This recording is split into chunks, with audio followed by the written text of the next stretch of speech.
Adjourn. Kim Johnson. Here. Thank you, Madam Deputy Speaker. This month marks the 40th anniversary of the publication of the groundbreaking Swann Report, Education for All, the first of its kind. The report was commissioned to examine disparities in educational attainment and experiences among ethnic minority pupils and made recommendations to tackle institutional racism in the education system. The inquiry, led by Lord Swann, was launched in response to a number of campaigns against racism in education.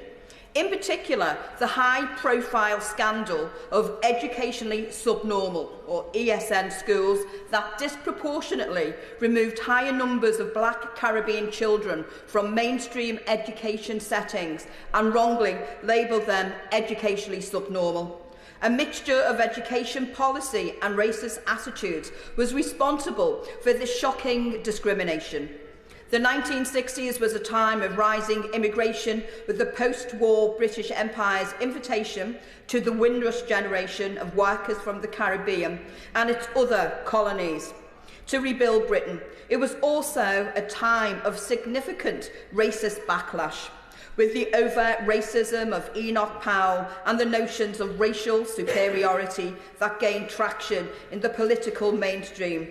These ideas worked their way into our national education policy with the aim of creating and maintaining a two-tier labour force and a deliberately under-educated Black population to fill all the menial jobs that white Brits did not want. This significant miscarriage of justice took place in the 1960s and the 1970s, and saw hundreds of Black, mostly Caribbean children wrongly sent to schools that were meant for pupils with severe physical and mental disabilities.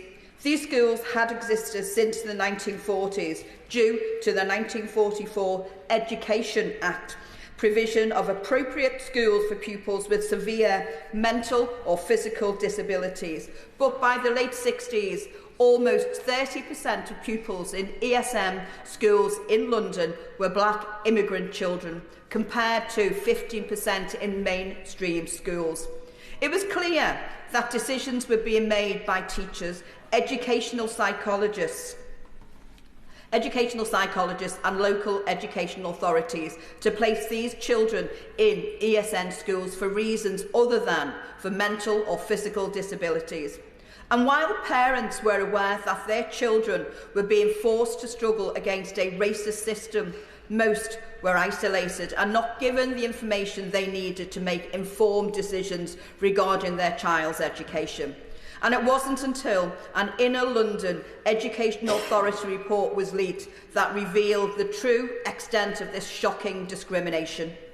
Grenadian educator Vernon Cord took the initiative to write and publish the groundbreaking pamphlet, How the West Indian Child is Made Educationally Subnormal in the British School System, making the leaked ILEA information accessible to parents and communities.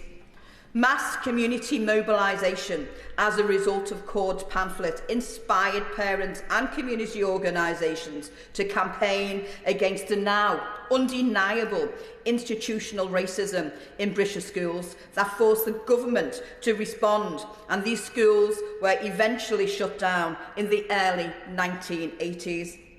Published in March 1985, Swann's report confirmed Cord's analysis that the persistence of racist stereotypes, biased IQ test, a deep misunderstanding of culture and language, biases in teacher expectations, disciplinary practices and curriculum content were creating significant barriers to education for Black children.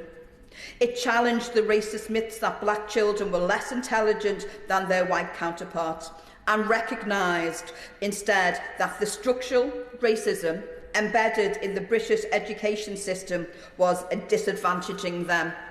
inadequate support for pupils with English as a second language, a lack of diversity in the curriculum, and significant discontent between schools and parents from ethnic minority backgrounds were identified as further barriers to black children achieving their full academic potential. I'll give way. Madam Deputy Speaker, can I commend the Honourable Lady for Liverpool Riverside for bringing this forward? I spoke to her beforehand and asked the Honourable Lady's permission to intervene, because I did check up in the Swann Report, and the Honourable Lady is outlining a very, very clear case of what it did.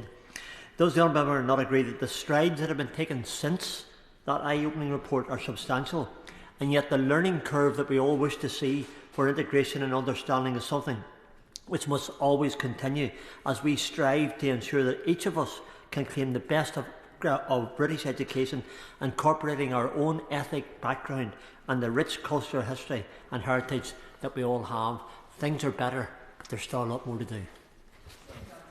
I thank the Honourable Member for his intervention. However, we'll see later on in my speech, while he thinks things have improved, I would say that things haven't substantially improved for lots of black children in our education system.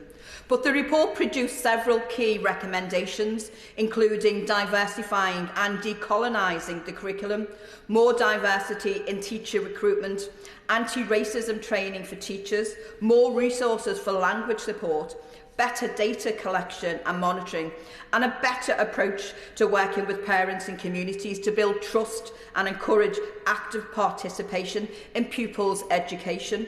Predictably, the Thatcher government did little to progress these recommendations. However, the next Labour government took some of the lessons learned as a framework for our Race Relations Amendment Act 2000, and in particular, the introduction of the duty for public institutions, including schools, to promote racial equality.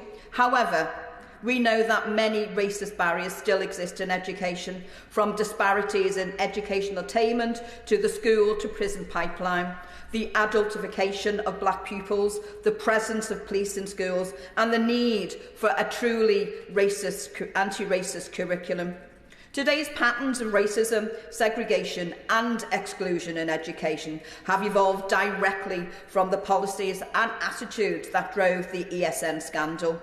The closure of ESN schools in the 1980s directly led to a rapid expansion in the use of school exclusions, and we began to see higher numbers incarcerated in prisons, the expansion of the use of sets and tiering in education, whereby certain groups of children, increasing numbers, are being denied the opportunity to sit exams at certain levels and then denied the opportunity to progress in educational settings, including going to university.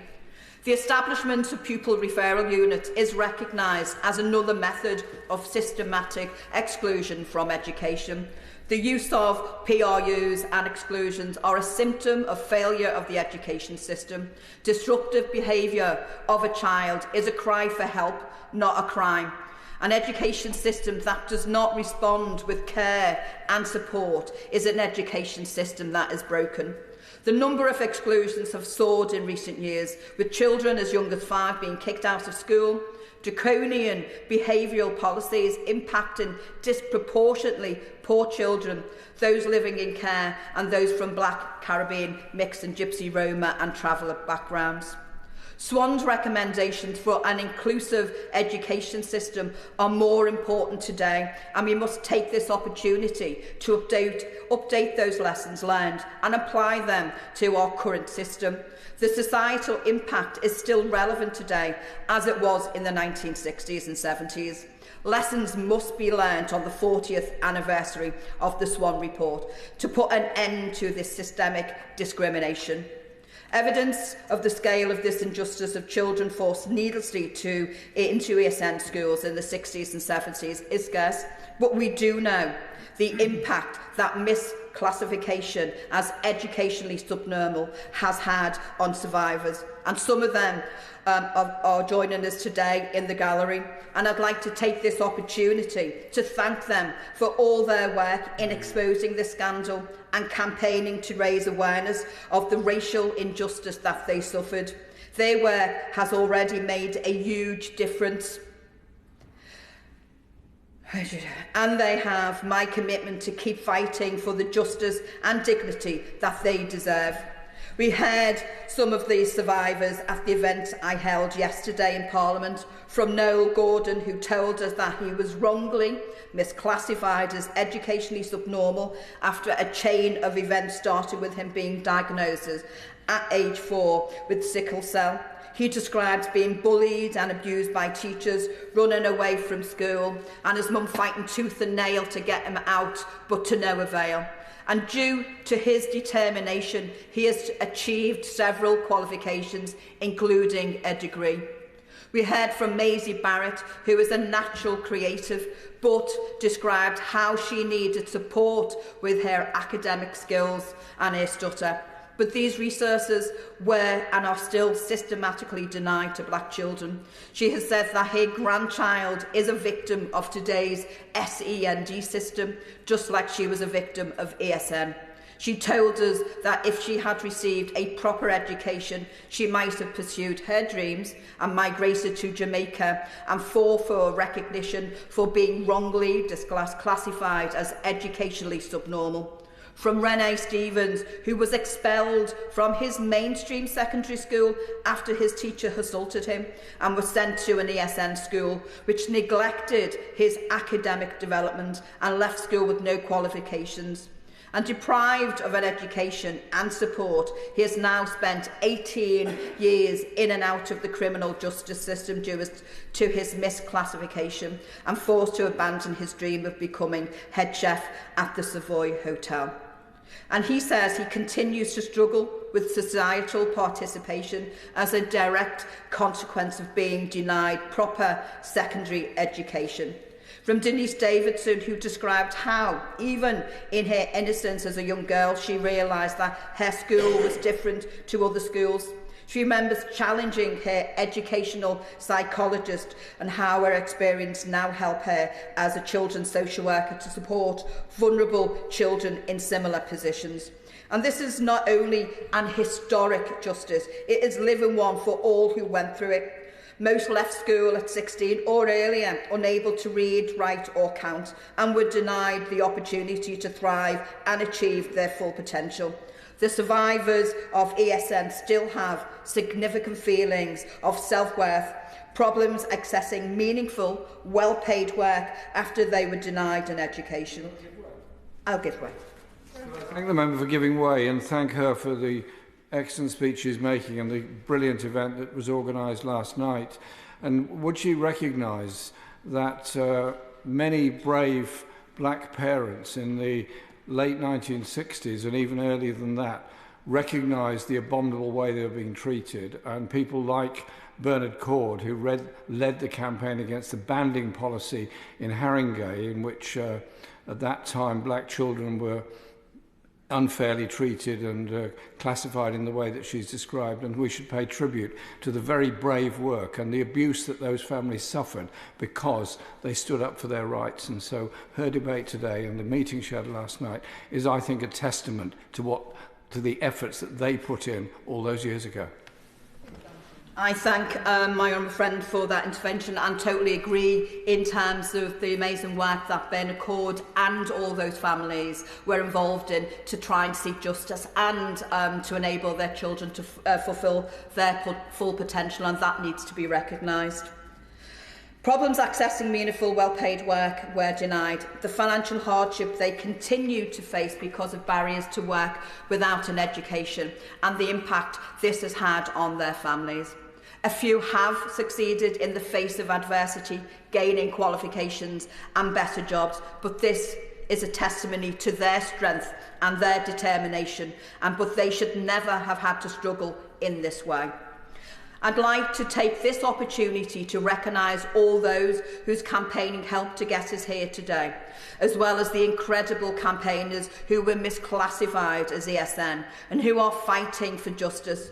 My thanks go to Bernard Cord, who pioneered this campaign, the educator and anti-racist campaigner Gus John, for a lifetime of work challenging racism in the British education system, and to all those parents and community communities who organised and fought for the change for our children to receive fair and equal treatment, to thrive and achieve their full potential. The incredible No More Exclusions group for their invaluable work shining a light on the injustices of the current system of exclusions and challenging the racist policies and educational segregation that drive the school to prison pipeline. I also want to recognise the work of Francis Swain and Lee Day solicitors in their pursuit of justice for the survivors, and to Professor Leslie Thomas Casey, Dr Cynthia Pinto and Professor Christine Callender for their pioneering work in this area, as well as the incredible work of journalists and producers Latanya Shannon and Sir Steve McQueen for exposing this scandal with the BBC documentary Subnormal, a British Scandal, and the incredible Small Act series.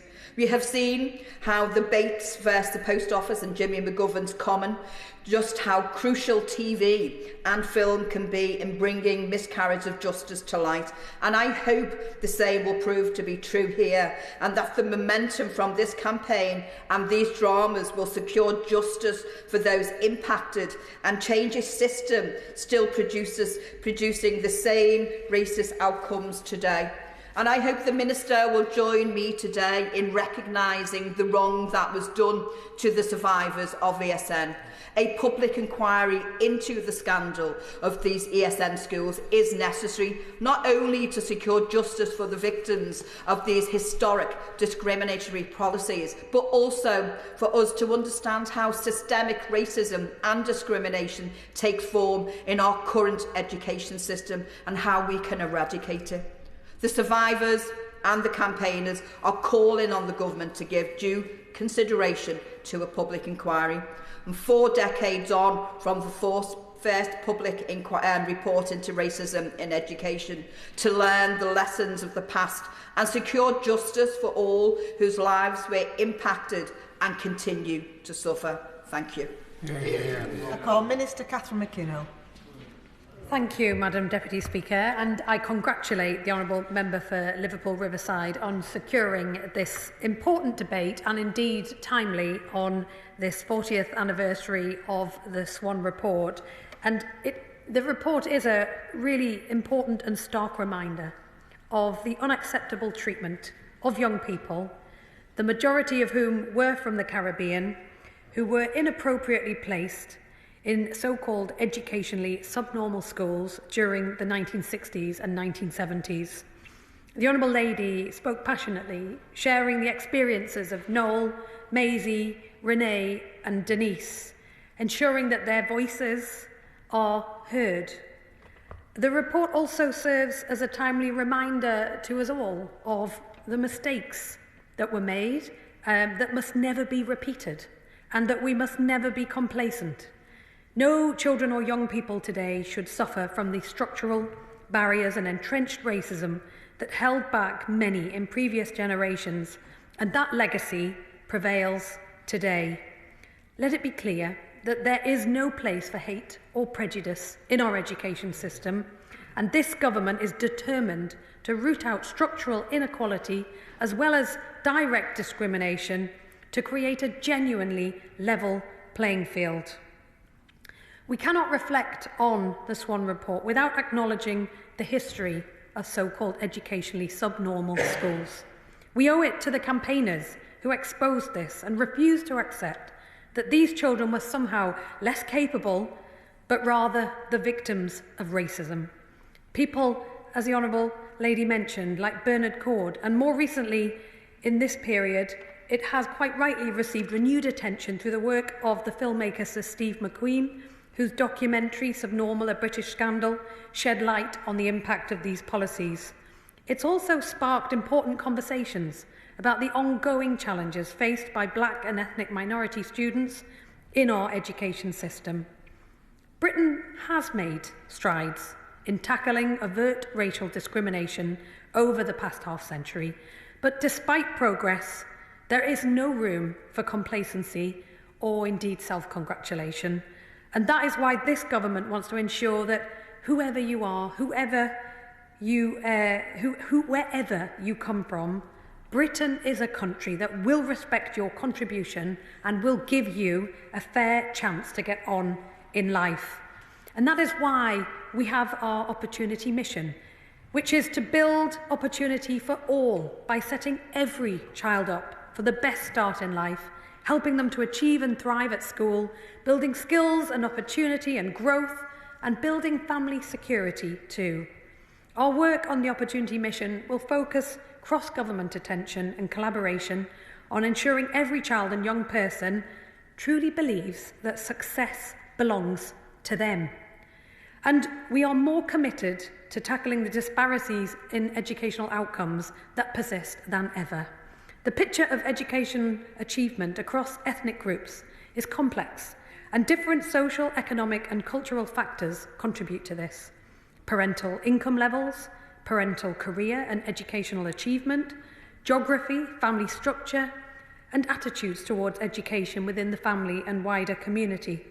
And while overall the outcomes of some ethnic groups now compare positively with national average outcomes, for some groups, outcomes are significantly below average or worse than other groups throughout the education system, and that includes Black Caribbean children. But one of the most significant factors affecting pupil attainment, which cuts across all ethnicities, is economic disadvantage. International studies show attainment has broadly improved or remained stable over the last 30 years. However, we know disadvantaged pupils persistently perform significantly worse on average than their peers at all stages of their education, and there's considerable variation in attainment by region and ethnicity.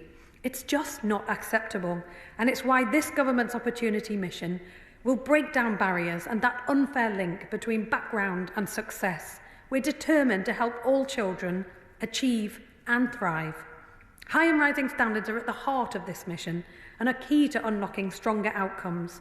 And we'll deliver these improvements through excellent teaching and leadership, a high-quality curriculum that seeks to deliver a rich and broad and inclusive and innovative curriculum that readies young people for life and for work, that reflects the issues and the diversities of our society, ensuring all children and young people are represented.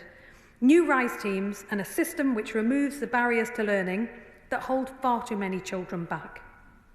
The Department of Education acknowledges that some groups of children have a greater likelihood of exclusion than others, and though local context means that there are different patterns across the country, we are determined to get to grips with the causes of exclusions to ensure that every child, no matter their background, can succeed. And that's why we've already committed to providing access to specialist mental health professionals in every school. We want to see earlier intervention in mainstream schools for all pupils, but particularly those at risk of exclusion.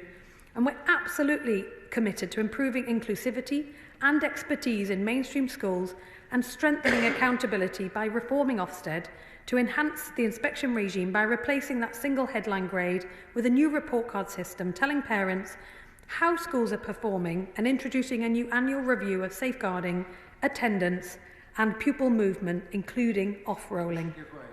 I will give way. Very briefly, I apologise. One of the lessons that's been learnt through the work that people have done with regard to the ESN scandal is the role of unconscious bias. And what we're hearing from parents and from experts and teachers and others and education psychologists is that unconscious bias is the same cause of the exclusions themselves. So there's a need, one of the reasons for people calling for an inquiry is to look at the lessons from that can be taken on board by Ofsted and other agencies in how we support and then address individual schools at the moment in their practices. The Honourable Gentleman raises an important point, and I think we have learnt a lot in the last 40 years about unconscious bias and its impact. And I will come on to the specific point that he raises about the public inquiry and also developments that we've seen over the years that have put the protections in place that we need to work to enforce. I wanted, first of all, though, to touch on the challenges in the special educational needs and disability system today, because we do have a clear commitment to addressing these, and we're prioritising early intervention and inclusive provision in mainstream settings, because we know that early intervention is what will prevent unmet needs from escalating. It will support all children and young people to achieve their goals. It will prevent the gap in achievement from growing and really get that support to children at the very earliest stage so that the issues don't escalate in the future. But underpinning our ambition to create a fairer society is the Equality Act 2010, which enshrines in law that schools must not discriminate against a pupil in a number of respects because of their protected characteristics. Specifically, Part 6, Chapter 1, prohibits schools from discriminating, harassing or victimising pupils in areas such as education, access to benefits, facilities, services, exclusion and other detriments, ensuring the fair treatment for all pupils. Additionally, the public sector equality duty requires schools to eliminate discrimination, advance equality of opportunity and foster good relations among all characteristics. This is what will underpin the improvements that we need to see. Thank you for giving way. And I thank my honourable friend for Liverpool Riverside for the debate. She has made some important points. I think there'll be voices of people affected 40 years ago who haven't been heard and have never been heard. Does the Minister agree that the poverty and deprivation is talking about the challenges that brings in educational standards, also often presents challenges in terms of having your voice heard where there are problems? And talking to the Equality Act, does she agree with me that one of the things we must make sure in terms of making a system fairer is that voices can be heard where there are problems so people can speak out and know that they're heard? The Honourable Gentleman raises a really important point, and I mean that's one of the reasons why we are so focused on early intervention, particularly where children have experienced a more socio-economic disadvantaged start to life, to help children find their voice so that they can speak up and can be part of the national conversation, which we want for every child in our education system. I'm conscious of time, and I wanted to address the specific point that the Honourable Lady raises of the public inquiry. And the Government doesn't currently plan to establish a public inquiry into the policy framework surrounding the placement of children in schools for the so-called educationally subnormal in the 1960s and 70s. The 40th anniversary of the Swann Report, it really is a timely reminder to reflect on that progress that has been made, but also to ensure that mistakes made at that time must never be repeated, to remind us that there are always ways in which we must go further to ensure that no children or young people today suffer from the structural barriers and entrenched racism that held too many of our young people back in previous generations. And I want to reassure that we are not complacent. We are committed to delivering a fairer society with better opportunities for all. We firmly believe that every child should know that success belongs to them, and that is why we must break down the barriers to opportunity. We're committed to changing the school system so that every child can achieve and thrive. And I look forward to continuing to work with the Honourable Lady. I will give way. I think I have maybe a few seconds. I just wanted to ask Honourable Friend whether you could provide some rationale in terms of why the Government is not deciding to go down the route for a public inquiry. So I think we're out of time, but I know the Honourable Lady, we are supposed to meet next week, so we can discuss this in more detail. Well, we'll have more time, but I do look forward to continuing to work with the Honourable Lady to redress race disparities and to work on these issues that I know she's incredibly passionate about, and rightly so. The question is that this House to now adjourn. As many as are of that opinion say aye. Aye. The ayes have it, the ayes have it. Order. Order.